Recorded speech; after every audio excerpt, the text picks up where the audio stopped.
will stay quiet for a little while longer, but as we head later into the evening and into the night, we do have the potential for some thunderstorms, some of which could be strong to severe. So be sure to stay weather aware. Beyond that, we'll have overnight low temperatures gradually falling into the 60s and mid to upper 60s at that. There isn't much in the way of cloud cover going on right now, and that's equal parts good and not so good, especially if we're able to break through the cap and get some convection to occur. We'll talk about that in a little more detail in the rest of your 7-day forecast coming up, but until then, First at 4 starts right now. Live from KELOLAND Media Group, KELOLAND News First at 4. We have the details of a Hartford chiropractor who is accused of having sexual contact with a teenager. Plus, we get a behind-the-scenes look at Iowa State University as researchers test for West Nile and mosquitoes. And later, there are now discussions in Fargo about gun reform following the shooting death of Officer Wallin. Good afternoon, and thanks for tuning in to First at 4. I'm Don Jorgensen. And I'm Kelly Volk. A Hartford chiropractor is facing charges of rape and sexual contact with a child.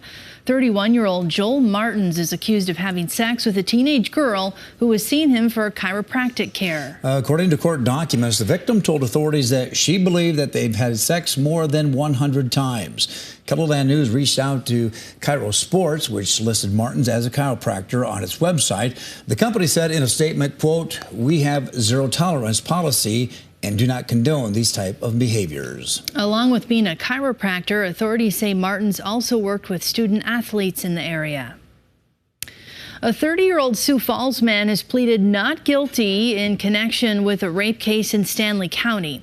Court papers say the 9-year-old victim told law enforcement the suspect, Shadu Kawaja, had, quote, "done bad things to me," end quote. Investigators say a medical evaluation confirmed the child had contracted gonorrhea. Court documents say Kawaja admitted in interviews with law enforcement that he had sex with the victim. He could face life in prison if convicted on the first-degree rape charge. Today, a federal judge unsealed court documents concerning a murder near Pine Ridge. 26-year-old Stacy Bissonette is charged with second-degree murder in the death of Gary Littlehawk. Court papers say that the stabbing happened on June 27th. Her first court appearance is scheduled for Wednesday at the federal courthouse in Rapid City. Well, the heat wave is sticking around in KELOLAND for the next several days. If you're going to spend some time outside, make sure you're staying hydrated. We talked with a nanny at a Sioux Falls park who makes sure she has plenty of water on hand for days like today. Heat exhaustion is a very serious thing, and it can happen very quickly, especially with little ones, so we try to stay on top of it. Find out what a dietitian recommends during these hot temperatures tonight on KELOLAND News at 5. All right, let's get a little closer look at that steamy forecast. It's a little miserable out there. I was in an airplane this afternoon out at the airport where the World War II airplane. Yeah. It was hot. It was like sitting in a sauna. Oh, yeah. That's exactly how it's going to be feeling for the next couple of days. Well, a lot of heat and humidity to talk about in the short term, and it could be pretty dangerous, those levels of humidity over the next about 2 or so days. Let's head outside. We'll kick things off up in Brown County. There's Aberdeen with a view of the football stadium at Northern State. 94 and a south wind at 17 miles per hour. So yes, there's a breeze. No, it's really not doing all that much to make things feel any better. 95 at the airport here in Sioux Falls as we take a look to the northeast. And you notice that cloud cover building in. That's going to be something that we watch as we go later into the evening and into the first part of your night. 95, by the way, also our high temperature so far in Sioux Falls. We got up to 100 in Winter now, 101 for Phillip, 103 in Pierre, 92 Mobridge, 95 in Rapid City, as well as Pine Ridge, 90 in Brookings, 92 Watertown and Huron. But that's the air temperature. Then you have to factor in this, the dew point. 60s and 70s the farther east you go. Not as bad further to the west. We have 50s and low 60s, a 49-degree dew point over in Custer. But yeah, you take this into consideration, and this is the heat index. It feels like it's 104 here in Sioux Falls. A heat index of 104 also for Pierre. It feels like it's 102 in Spencer, 106 for Winter, and 100 for Huron, Mitchell, and Yankton. Also feels like it's 104 up in Aberdeen. So to put it mildly, and that's not an intended pun, we are going to have heat-related concerns for a while. A heat advisory in place through the rest of the evening at 8 p.m. Central, 7 p.m. Mountain Time for everybody in Orange, Pierre down to Winter, as far south and east as Charles Mix County, and to the west toward Jackson County as well. Heat indices will still be in excess of 105 degrees at times. But that's not the only thing we're watching even this evening, let alone to the 7-day forecast. We'll talk about that in a little more detail coming up. Okay, thanks a lot, Adam. A Laverne, Minnesota man believes that he would have lost his wife if not for the work of a Sioux Falls doctor.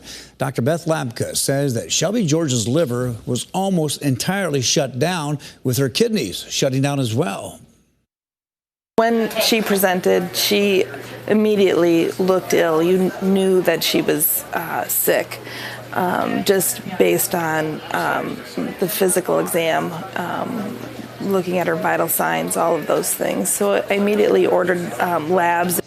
KELOLAND's Dan Santella will have much more from Dr. Labka and also introduce you to Shelby's husband, George, tonight on KELOLAND News at 10. Most states in the Midwest have already reported human cases of West Nile, including in South Dakota. In Iowa, the Medical Entomology Laboratory at Iowa State University helps cities and counties monitor mosquito populations. Researchers say mosquito testing is critical to controlling West Nile virus.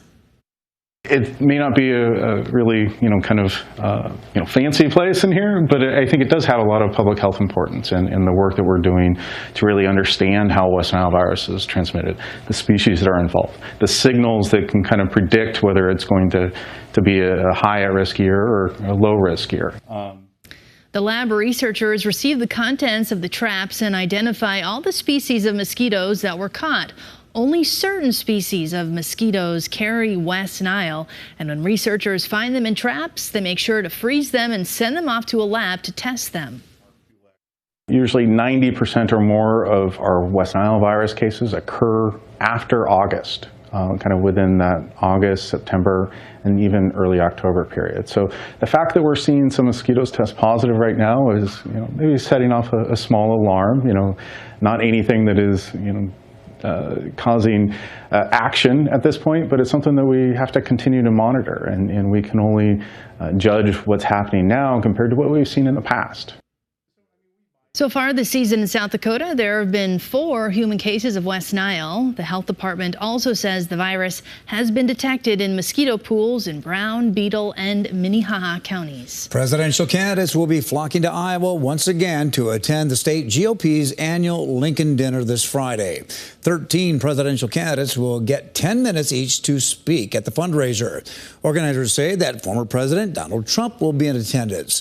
It's the first time that Trump will be sharing a stage in Iowa with the wide field of Republican presidential candidates. The Lincoln Dinner takes place 3 weeks before the first Republican primary debate. And North Dakota Governor Doug Burgum appears to have qualified to be on stage at the first Republican presidential debate set for Milwaukee, Wisconsin on August 23rd. Candidates have to get contributions from a minimum of 40,000 individual donors and receive at least 1% support in a mix of national and state polls. Burgum's campaign says that he has met all of those requirements.